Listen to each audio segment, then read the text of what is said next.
Toronto's Ward 1 residents are set to get a new interim councillor, but they won't be voting on it. It will be up to City Council to pick the new representative. 21 applicants are currently vying for that seat in Etobicoke North, with the successor set to be chosen at a special meeting on Monday.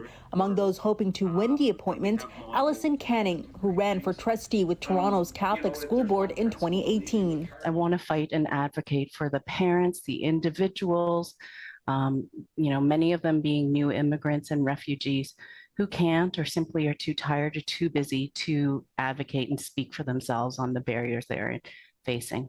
Another hopeful, an actor and activist who wants to tackle hate, transit, and infrastructure in the community. I want to be there for the people at all times. I want to ensure that I work with the city staff to bring our roads, our parks, our government housing back into shape, and if not better, at least at par with some of the better neighborhoods. A federal public servant who is a disability and anti-poverty advocate says he wants to give back to the people of Toronto. Housing affordability in particular, and also community safety.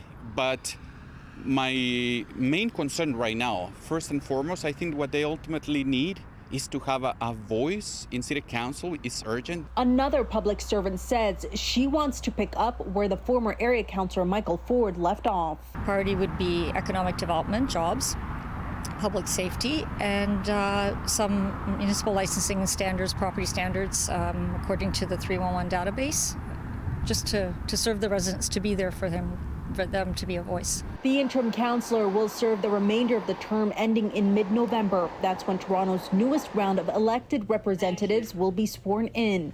First, Toronto residents will cast their ballots October 24th.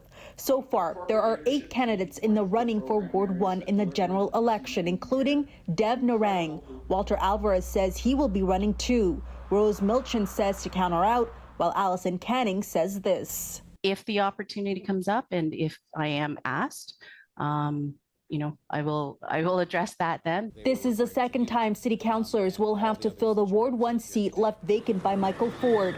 Premier Doug Ford's nephew was elected to the Ontario legislature in June. The post was filled briefly in June by appointee Rosemary Bryan, who stepped down just hours after alleged Islamophobic and anti-LGBTQ social media posts resurfaced. Faiza Amin, City News.